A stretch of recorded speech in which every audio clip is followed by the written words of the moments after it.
Well, thank you all so much for joining today's webinar. We're delighted that you could attend to hear more about this wonderful initiative that we would love you all to be a part of. Today's presentation is on the Indigenous Tech Academy, which is an initiative now that's just over 12 months old, but certainly something we've been focused on for a long time. I'm delighted to have some great presenters to talk to you more about the initiative today. We have Gavin Brown, who is the CEO at PwC Indigenous Consulting. We have Kyle O'Brien, the Director for APAC at Revolent. And we have one of my absolute favourites. We have Tara Jackson-Goroya, who is here today, a graduate of the ITA, and is going to talk to you a little bit about her experience. My name's Eloise Lloyd. I'm the APAC lead for the Talent Alliance, which is a part of the Salesforce business that is focused on bringing net new people into our ecosystem. So today we're going to run you through some information on the Indigenous Tech Academy, talk to you about what that experience is like for participants and also partners, and we're going to give you the opportunity to ask any questions that you may have. A reminder that today's call is recorded, and also feel free to use the chat at any point if you'd like to ask a question. Any question goes. I've already told the speakers that we may have many of a wide spectrum, so feel free to put them in while the presenters are talking. But for now, I'd like to hand over to Gavin Brown to open up today's presentation. Great. Thank you, Elle. Thank you, everyone, for joining. I'd like to begin with an acknowledgement of country, as is customary. So firstly, I'm an Aboriginal person, a Wiradjuri person from Central West New South Wales, and today on Baramatigal country, I'd like to pay our respects to the elders past and present here in Sydney, but also I'd like to extend that to all the lands and waters from where you're joining in from today. Thank you. And so I think we're going to start with a sense of the vision for the ITA. So the Indigenous Technology Academy was a concept in PIC, PwC's Indigenous Consulting. We call that PIC. The ITA was a concept some years ago. We're talking to people who had done quite a bit of work in the tech space and built some pretty successful businesses in the tech space. What was obvious is that those people had not had built their teams on the back of teams that had not had a university degree, and so we thought there might be alternative pathways for people into tech. And then beyond that, we're thinking from an Indigenous perspective, Indigenous perspective, or those people that were underrepresented in tech, whether or not there might be accelerated pathways into these jobs of the future. And so some years ago, we looked at the design of this accelerated pathway into these jobs of the future, but we're struggling with putting the different components together, and we're lucky to find groups that are expert at each of these different components. So firstly, Salesforce, groups that we've worked with within the PwC ecosystem that deliver value into clients and communities. And then whilst we could help people in that on the job from a PIC or PwC perspective, training was not our forte, and so we were looking for the right training partner to deliver value into this space. And then beyond having the right partners, the design of the program was really important. So we spoke to many different potential participants, and a few things stood out. So firstly, many people being trained in tech or other areas and trained for, let's say, 26 weeks, but not offered roles beyond that. And so the Tech Academy started with a design principle that anyone getting through the 12 months would all be offered roles, permanent roles, whether that be PIC or PwC or one of our employment ecosystem partners. And then the other really compelling feature of the ITA from the participants' point of view was that people were really keen to work, what we say, on country. So people were keen to work in regional and sometimes remote, but regional or rural areas around the country. And so the ITA, in the pilot at least, was an entirely virtual program, and that allowed people to take part and be part of the Salesforce, PIC, PwC, Revolent ecosystem, notwithstanding where they might be around the country. And so the first 8 participants coming through that group range from Cairns to Perth, and even someone in Alice Springs. And so that ability to provide access into these worlds that might not otherwise be available to those sorts of people, whether it's people that are just not in the regional, not in the urban centres, or might not have the networks to provide these sort of access, the ITA, certainly in the pilot program, was able to do that. And so we're now at the point where pilot program is almost finished. Tara will talk about that. The ambition is to move to some hundreds of ITA graduates over the next few years. The next stage, kicking off shortly, will be about broadening the employment partners in this space. So whilst PIC and PwC can assist with some of this, some of the people that want jobs in this space, here we go. Sorry, and the ambition is far greater than that, and also we have to be realistic from the point of view of some people will want to work with a PIC or PwC or professional services, but many people will not want to work in that space and want to work in different sectors, as we see here. So the corporate, public sector, and indeed even in community around health, justice, education, and so on and so forth. And so the ambition is significant, and in order to reach that ambition, PIC, Salesforce, PwC, Revolent, really actively looking for alternative pathways for those people into jobs of the future, and then beyond that into, as you can see there, 23 to 25, and then beyond that even further. One of the important parts of the ITA ethos and philosophy is about ensuring that setting people up for success. And so the support for ITA people and graduates is paramount to that success and sustained success. And so, as Elle said, net new talent, but retaining that net new talent in the ecosystem. And so to that end, the cultural competency, the support for people in and around, and more than just technical support, and perhaps more even than pastoral support, but more sort of cultural support. Important that any group taking on ITA participants or graduates have an understanding of what it is to work in this space. And so an example there was the PwC Salesforce team, for example, delivering work for clients. PIC delivered a cultural competency training for every single PwC Salesforce person before the ITA graduate started. And so the intent would be to ensure that wherever these people graduate into, whatever the workplaces might be, that they're all provided with a safe space such that they can become successful and build their careers. And so, sorry. And so I think with that, the pilot program really successful. We've learned a lot. You'll hear from Tara today, who's one of the outstanding people that's coming through, one of the leaders of that group, actually. And now we're about to kick off stage 2. We're about to scale it. So with that, I'll hand over to Kyle. Thank you. Great. Thanks, Gav. Appreciate it. And hi, everyone. As Al mentioned, I'm Kyle O'Brien. I'm the director for Revolent locally here in Australia, and have had the pleasure of working alongside some really passionate people here like Gav and Tara and Al and team to really bring this program to life. So I'm excited for the next phase, which hopefully will include your organizations on this call to be able to partner with the Indigenous Tech Academy. Now, throughout Gav's first couple of slides there and talking points, I wanted to just reflect on what the key topics he spoke about. Very much around the why. Why are we trying to set up a program like this here locally in Australia? I think throughout my next couple of slides, we'll talk a little bit more about the structure of the ITA and how you might be able to partner. But before I do, I just wanted to quickly reflect on maybe one or two points there that Gav spoke about. The first one was the importance of finding a values alignment when forming these partnerships. For us, that's really, really important. If you look at when we first launched the ITA back in early 2021, we spent a lot of time on this topic because I think we try to build a solid foundation there so that we could build this program and something special on top of that. I think once we've got that values alignment, the rest is actually pretty easy. So after this webinar, and certainly when you revert back into your businesses, I'd encourage you to think about how that might sit with your own organization, and who would need to be involved in those initial conversations that we have. The second point was around coming together to achieve a very simple objective, and that is to increase the representation of Indigenous peoples in tech careers.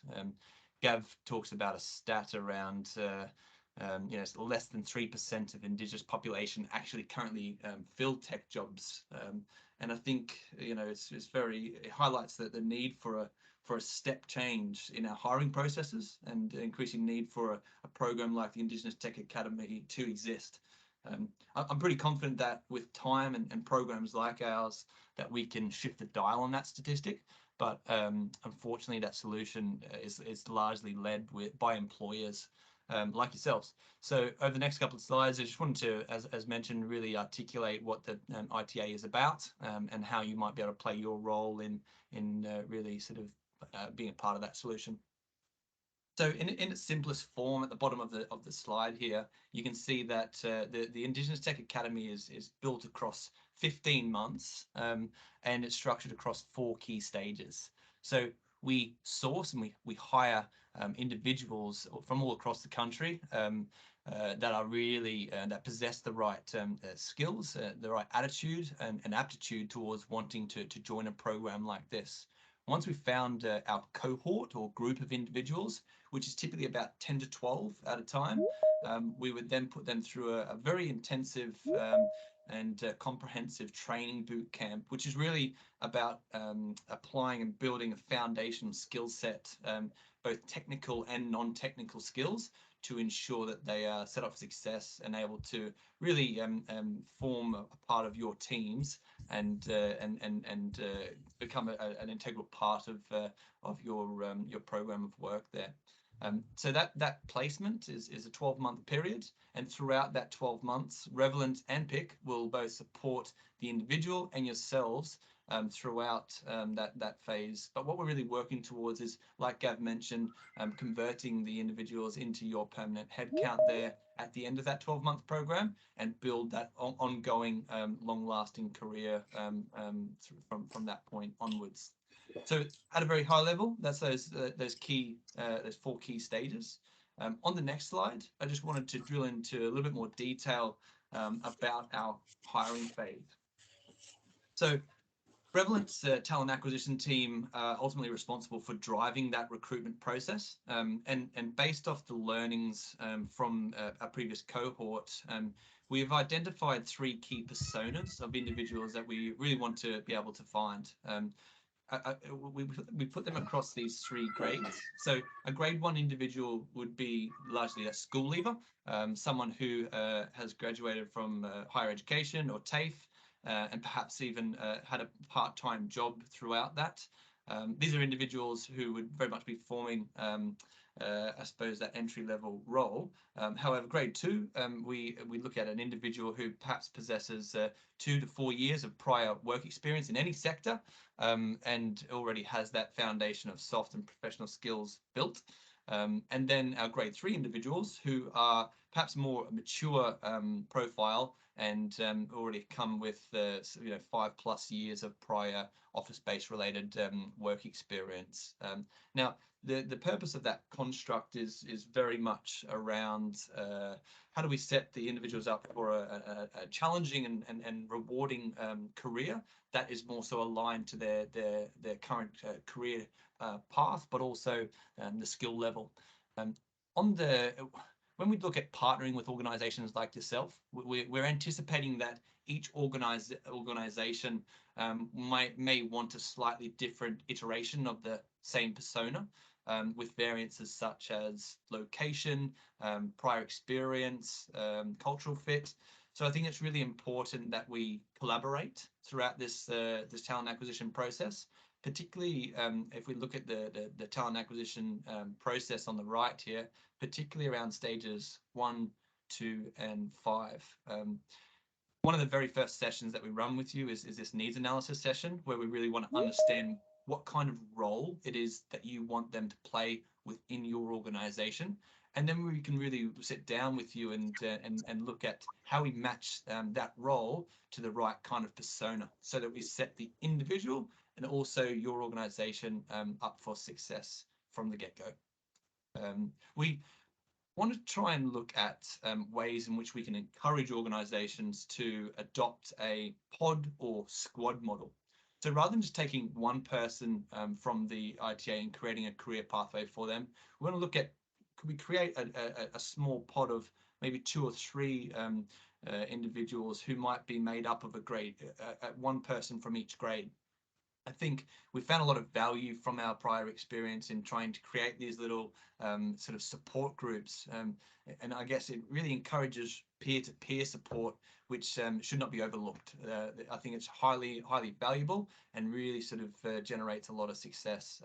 We want to make sure that they can form that sense of unity, both within the initial training boot camp, but also throughout that 12-month work placement from there on.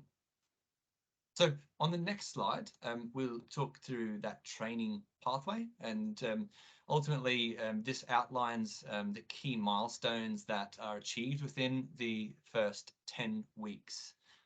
Now, the students or the individuals who come through our program, are working through these key learning outcomes to ensure that they know exactly the kind of role and the expectations that are on them when it comes to deployment. So for the first week, is very much an orientation week, where we look at creating a culturally safe environment for them to learn in, but also looking at key concepts between the workplace but also technology careers more broadly. The first 4 weeks is solely dedicated to what we call workplace readiness.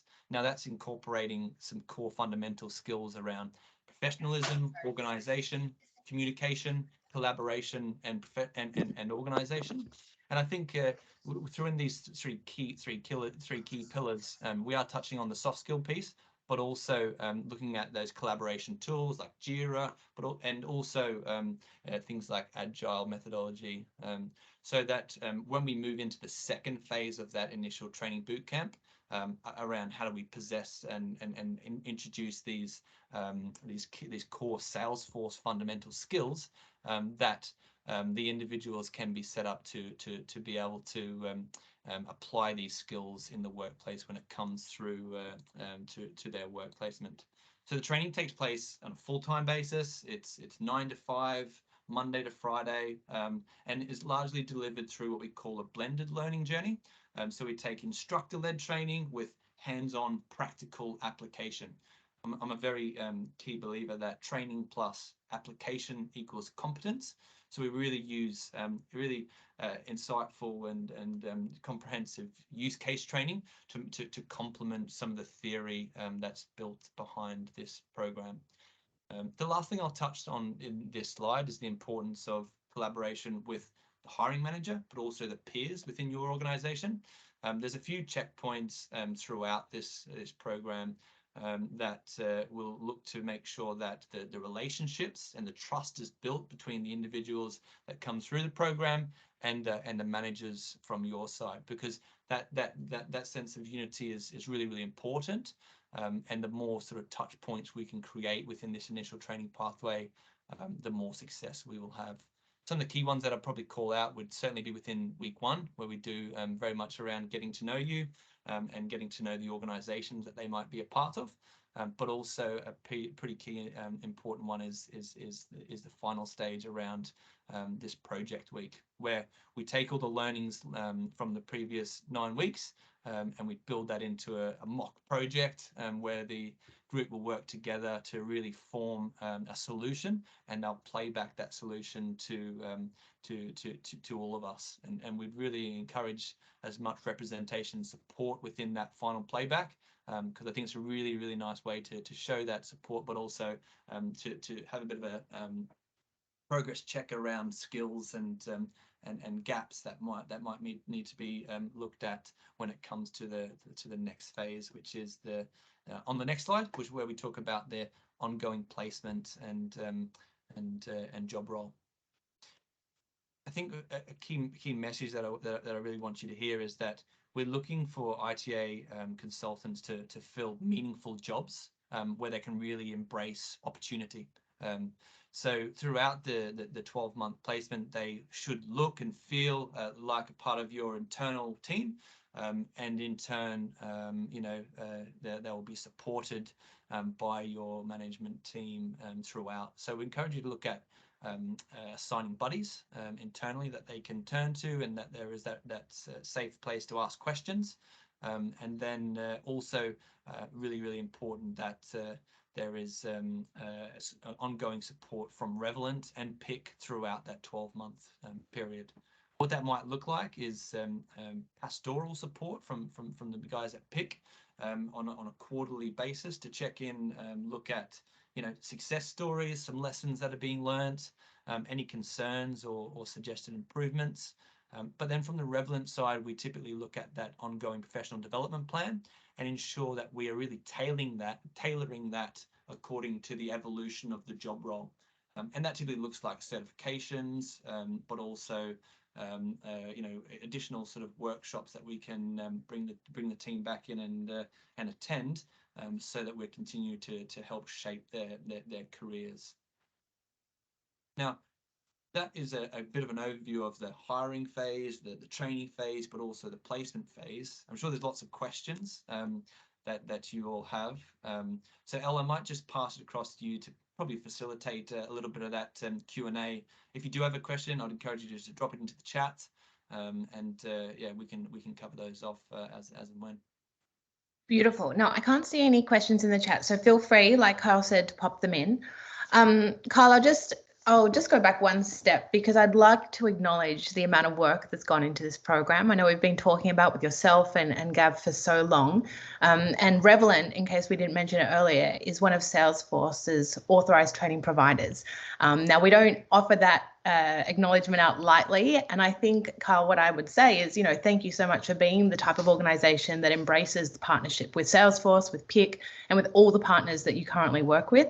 I think this program is incredibly important for so many reasons, and I know that Salesforce also acknowledges that. Pip Marlowe, our CEO, loves this program and is very excited to see the expansion with customers and partners on today's call.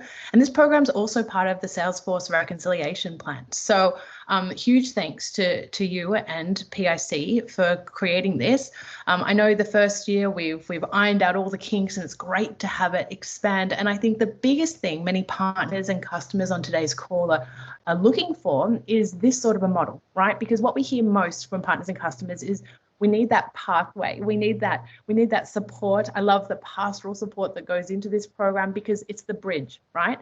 We all want to bring more Indigenous Australians into our organisation. There's absolutely no question, but it's those first few steps. And so I really love the fact that Revolent's program is there to support those early days right through to the end of that 12 months. But now I've said all of that, I do have some questions. The first one is, for many organisations, it will be the first time that they hire someone who is Aboriginal or Torres Strait Islander. What kind of support is there to ensure that organisations are set up for success? Many of them may not know where to start and what to say and what to do. Do you offer guidance in those early stages?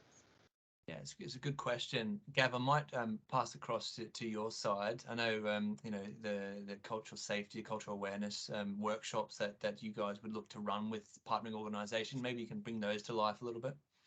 Yeah, sure. Yeah, we were really mindful of setting this thing up for success and the people up for success. And so that meant making sure that people had a safe space to fight. This is the first 8 people in the pilot, none of them came from a technology background. So this is a really completely whole new world. And so you've got these things colliding, which makes people, more anxious than they might be in any case. And so we could see that happening. And so, as I said earlier, we proactively went to PwC's entire Salesforce team. There are quite a few of them over there, and and ran individual sessions.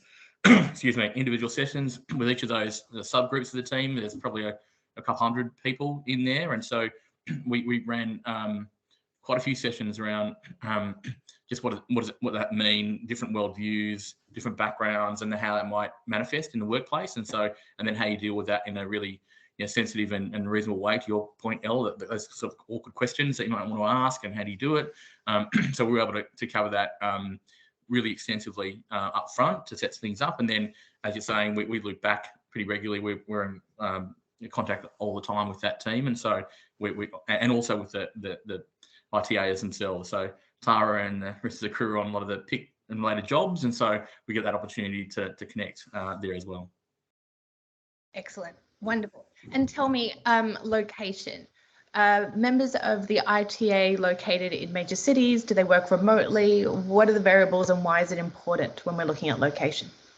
Yeah, look, we try to tailor the what we call the ideal profile based on the needs of the employers that we work with.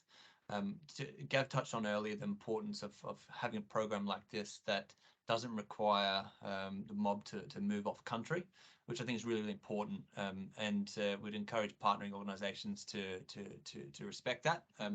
And in turn, we really have built a program that has a digital first solution. So we're able to run programs completely online and have the appropriate tools to be able to support that. However, there will be intricacies around, can your business, can your workplace support those as well? And Kyle, I might just add to that to say, when we first looked at the design, it was actually not going to be virtual at all. Yeah. It was going to be a place. It was going to be regional New South Wales. Actually, was where we started looking at it. It's going to be regional New South Wales in a certain place, and we're going to connect, the industry, unis, etc. But as we engage and talk to people, the sense of like what Kyle's talking about, people being able to work on country and remotely, and Tara might talk about her specific journey shortly, but the ability to have that flexibility actually helped, I think, get us, I would just say, higher quality candidates through, to be honest. So. Totally. I mean, flexibility in the workplace is just so important. And I'm dialing in today from Pemulwuy country. And trust me, I love working remotely. There's no way I want to leave. So I think it's incredibly important that that is the opportunity. We've got a question, which, Susan, is perfect because my next question was going to be around the HR side of things. Tell me, who actually employs the Academy members and who manages the day-to-day, things like leave and all those HR, elements? Yeah, it's a good question. So Revolent typically employs the individuals. Takes care of annual leave, sick leave, employer taxes, superannuation, those kind of things. And the individuals would be supplied on a contractor type basis for that period of 12 months. Now we look at days of utilization. We say there's 220 working days in a year. So that's sort of the expectation. However, as mentioned, what we're really building up towards is converting them over to your own full-time headcount at the end of that 12 months, if that's what you and also the individuals coming through the program want.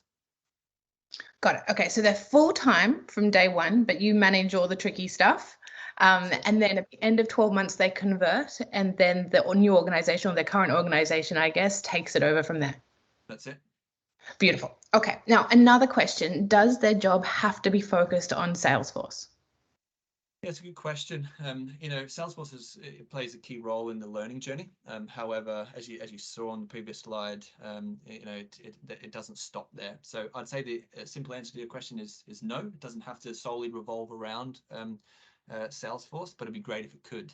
So I think we've specifically targeted an audience and invited the audience onto this call that we know have Salesforce within their business. So it'd be great to broker those conversations with the Salesforce team to see whether that is a possibility. However, there is people within the initial pilot program that Tara was a part of that haven't gone straight on to Salesforce projects.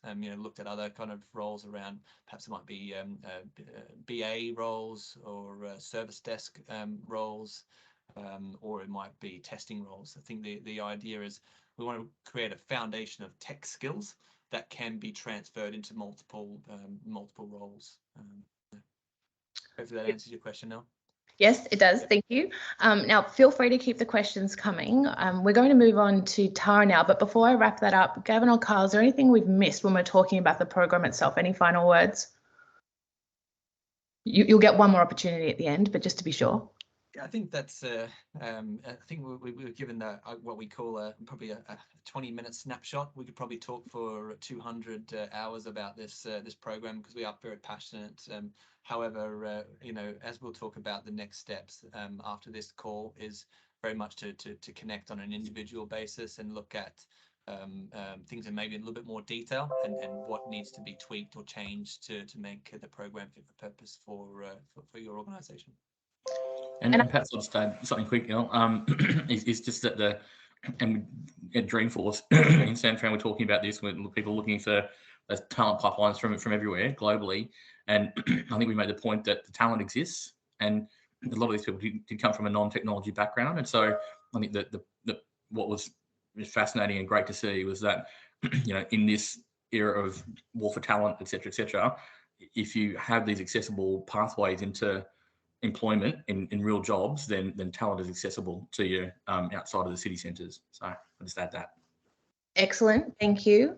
We've got one more question, which I might also do, but one thing I will stress to people on the call, be it, Salesforce partners, customers, or otherwise, many of you will be at different points of the journey when it comes to bringing Indigenous Australians into your organisation.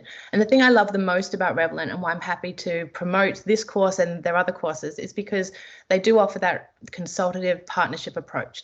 So if you're at the very beginning and you just want to pick up the phone and have a one-to-one with Kyle and say, look, it's on the roadmap, but we're not quite there yet, but I just have a few questions, I can attest to the fact that Revolent would be very happy to support.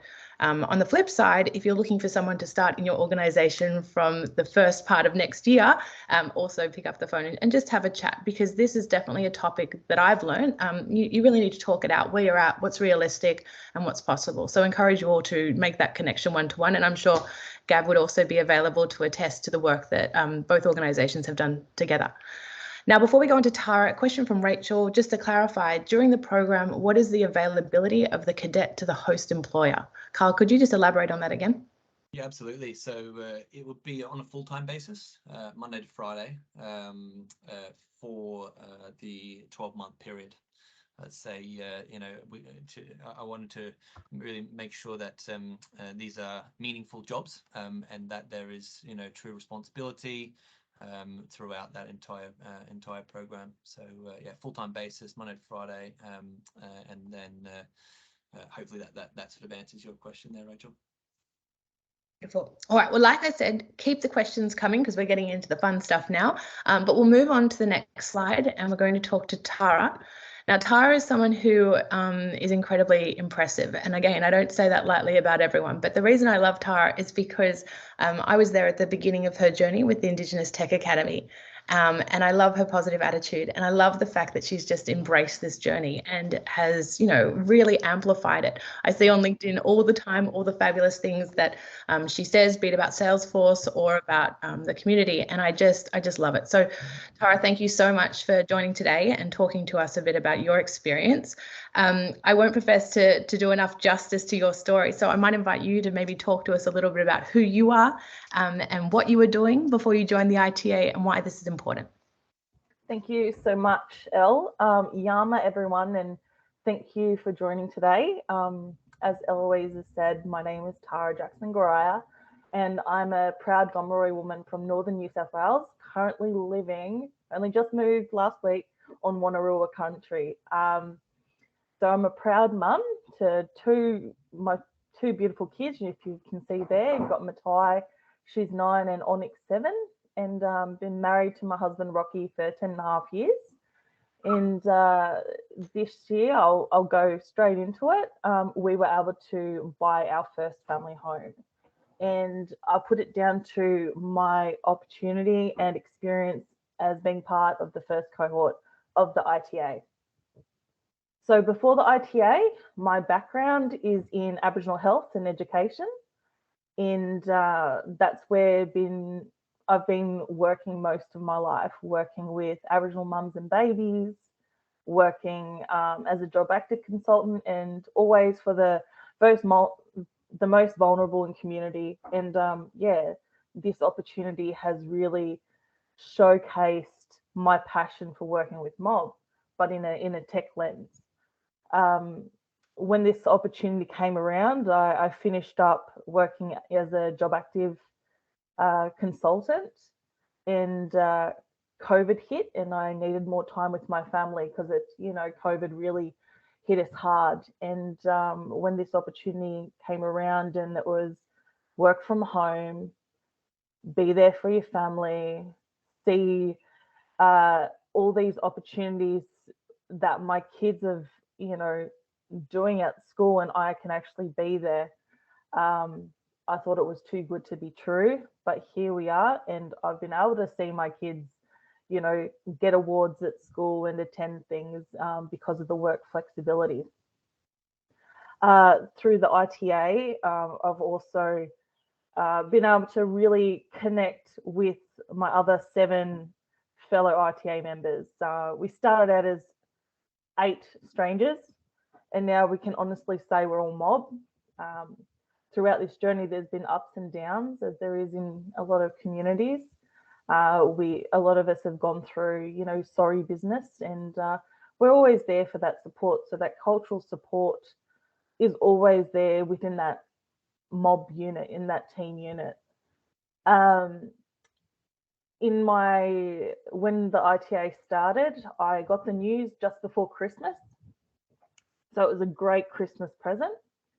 And we started on the 21st of February this year, and I've just kind of taken this opportunity and looked at it, going, okay, it's our run to break a cycle. It's our run to step away from poverty, to step away from housing commission and breaking cycles, and able to create change in community from a bigger perspective. So here we are with this opportunity, and how do we run with it? How do we go with it? We're in this boot camp with Salesforce. It's the first time I've ever, you know, I knew how to turn a computer on and the basics, but when it comes to Salesforce, it's a totally different ball game. I love it. I love the thought aspect. I love the brain. It's like my 35-year-old brain has, you know, leveled up a bit.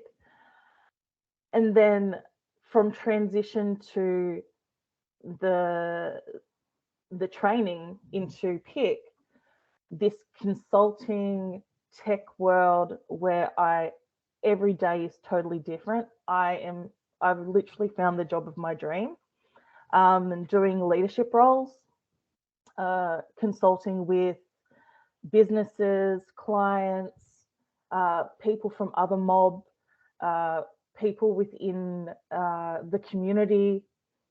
I've also been given the opportunity to fly to Darwin as the representative of the ITA. So thank you, Gav and Ching. And I was able to speak in front of the consulting leadership team in Darwin and meet the PIC team up in Darwin, which was a great experience. I even got on one of those hop-on, hop-off buses and, you know, went full tourist, and it was a great experience. And from that, I was able to share my story. And my first point there was, my goal is to buy our own family home. By the end of the year, I want to be in a position where we can buy our own family home.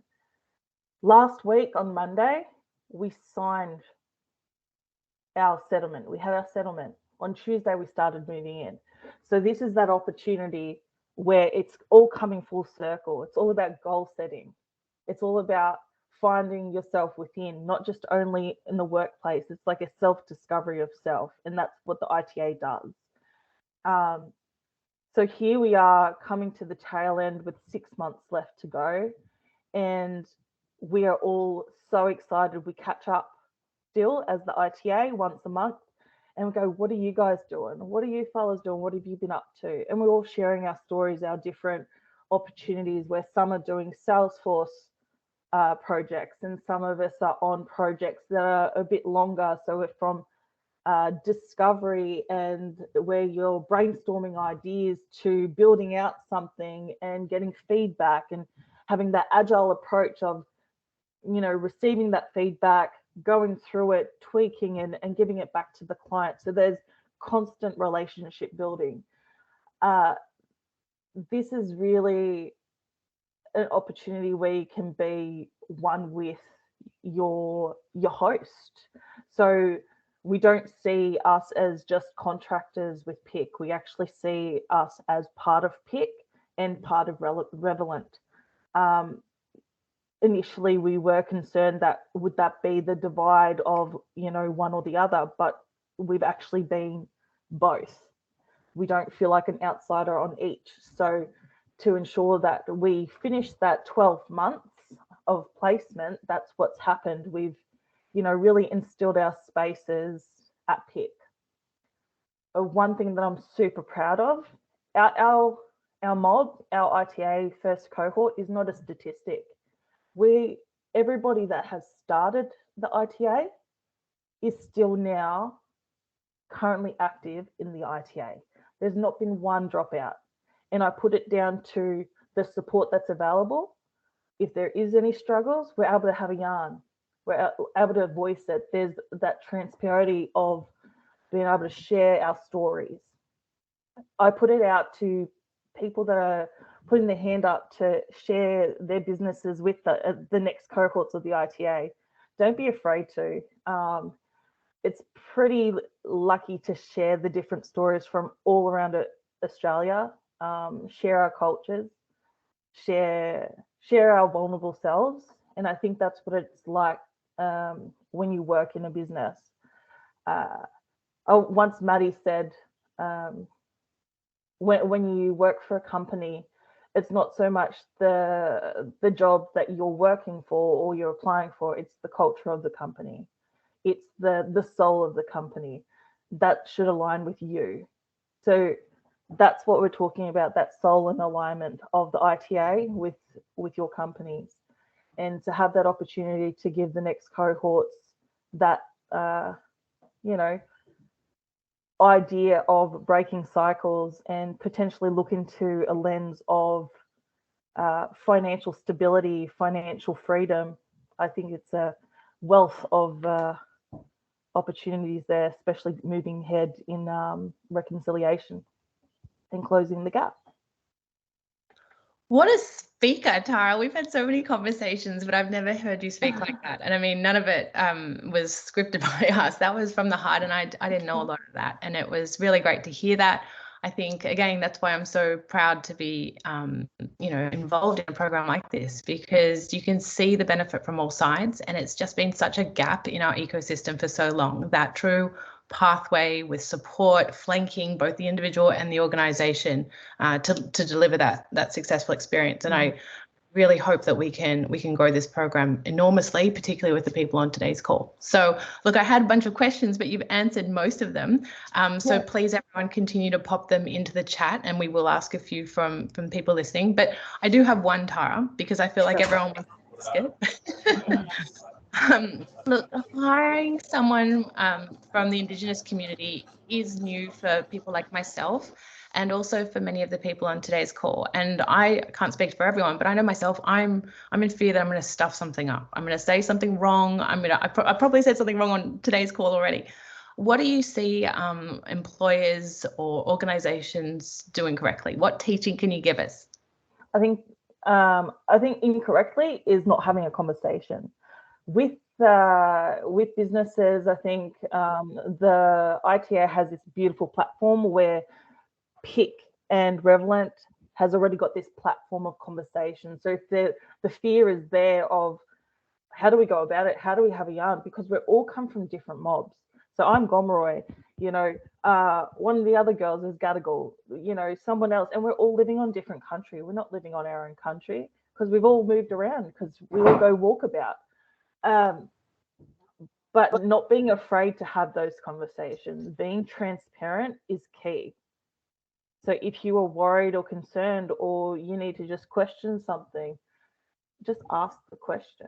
And being vulnerable on both sides is where it needs to be at. But yeah, having that cultural awareness and having the cultural support and training from the get-go for all staff that feel like you need it as a grounding for your business, and stepping up with just straight First Nations protocol of acknowledgement of country, ensuring that your policies are on track with a RAP or things like that, and actually inviting in your First Nations staff already as mentors to the ITA coming through, because then you're already giving them that cultural safety. But as Gav said before, having the cultural mentor, I actually wrote something out down. It's not just cultural support that you need, it's a holistic support. So, we're coming in with that cultural background, but we're also coming into a tech space. So with PIC for myself, I actually have a Salesforce support, just so I can have that guidance moving towards getting my certifications. So I'm, a certified Salesforce associate at the minute, working towards my administrating. So ensuring that it's a holistic approach, I think, is key, and starting from the ground up with an actual cultural awareness across the board and collaborative piece with PIC and Revolent, I think is for all businesses to be moving forward, especially working with the ITA. Awesome. I love that. And I think for many organizations, it's just getting started and just throwing yourself in, and like you're saying, showing that vulnerability and saying, we don't have all the answers, but we're going to get started. And having someone from the ITA Academy with you on that journey as a company, I couldn't think of a better way to move it forward. Tara, what's next? What do you think you'll do next? So I love leadership. You wouldn't know, you wouldn't tell. I think what's next for me is a journey with PIC. I find it's my culture, the vibe, that heart. I've really identified that in PIC. I've been doing quite a few, leadership roles within PIC and leading different projects and things like that, or being a co-lead. So I've really, really identified that. So for me, it's a collaborative piece of Salesforce and consulting that marry the world up. Yeah. Awesome. Fantastic. Thank you for sharing. Okay, so what we might do, I've got another question from Frankie, but what I'll do, Tara, is I'm going to give you the final word. One more piece of advice for anyone like me who may have something to learn, or organizations on today's call. Like, what do you want them to do, or what do you want them to know? So perspective, I would like this opportunity to be in layers. So this is my perspective, where how we had the 3 sections of school leavers and, a couple of years experience, and then us older ones that are going through a career change. I think this is such a market to really embrace that year 12 TVET. It's also an opportunity to embrace the mum that has put her, or mum or dad who's put their heart and soul into family, because that's what we do for everybody else. This is a real opportunity to create change. This is an opportunity to give financial freedom into community that working week to week is our normal. Paying someone else's mortgage is our normal. Working with vicarious trauma from generation after generation after generation is our normal. So why not us be the matchstick that steps away and stop that trauma from burning? You guys are the opportunity to really invoke that change and make us be that matchstick that steps away from that constant burn of trauma. What a speaker. My goodness. It gives me goosebumps. And I tell you what, Tara, I just want to fly up to you in your new house and give you a big kiss. I just love your story, and I love hearing it. And every time I hear more, I just love it. So thank you so, so much. We're closing out the hour. So Frankie, I feel like I planted you in the audience because I want to talk about the next step. So Frankie's asked, how can an organization that is looking at this for the very first time, where do you start? And so on the next slide, we've got some next steps. Kyle, do you want to maybe answer Frankie's question and move to what we can do to get things started? Indeed, Frankie, as if you knew the running order of the presentation. So we kind of simplified it as much as we can, just looking at some of the key steps that we want to take to make sure that both your organization and the structure of the ITA align. So our goal is to launch the next cohort, the next program, to start the training in the last week of February. So if we work back from that date and look at what needs to be achieved, we want to sit down and look at creating what we call an ideal Revel profile, which just talks about the type of individual who we need to bring into the business. We also want to look at the job role. What does that job role look like, and match the two together. And then second of all, we'll probably look at the contracts and making sure that contractually we're able to engage. And then other key milestone within the initial probably a couple of meetings will be around identifying the appropriate training pathway that looks to set the individual up for success. So we'll work through and tick these boxes off to make sure that everyone has alignment with the view of commencing training at that point. Yeah, I'll be in touch via email. I think everyone should have my email from the invite. However, any further questions, feel free to reach out via email, or I'm sure you can find Tara on LinkedIn and all the speakers for that matter on this session, who will be happy to lean in and help clarify a few things from there. Beautiful. Okay, so Kyle, just so I'm really clear, so that date of 16th of December, so we've got 4 weeks, is now the time to have the conversations, or is it expected that contracts will be ready to go by that date? Like, how quickly do we need to? So we want to try and initiate a conversation as soon as we can. I think the more lead time we have, the better set up we are for success. So that date, the 16th of December, is where we want to try and be able to identify commitment.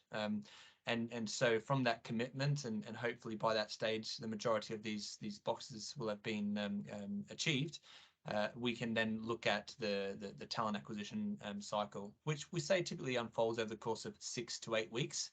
So again, the more time that we've got, the better. So I think it all starts with a conversation, as we've outlined on this call. So if there is appetite, then yeah, I'd encourage you to reach out via email, and we can start that as soon as we possibly can. Excellent. All right. No, well, thank you very much, Kyle. Our final section is just any other Q&A or any other thoughts from our speakers. Does anyone in the audience have anything they would like to ask, be it from Gav or Tara or from Revolent? Anything goes, almost anything. Just while we're double checking, Kyle, I'll ask you and then I'll ask Gav, anything else we've missed today, or any advice for employers, anything else that you learnt throughout this program, or that we're looking to really dial up next time around?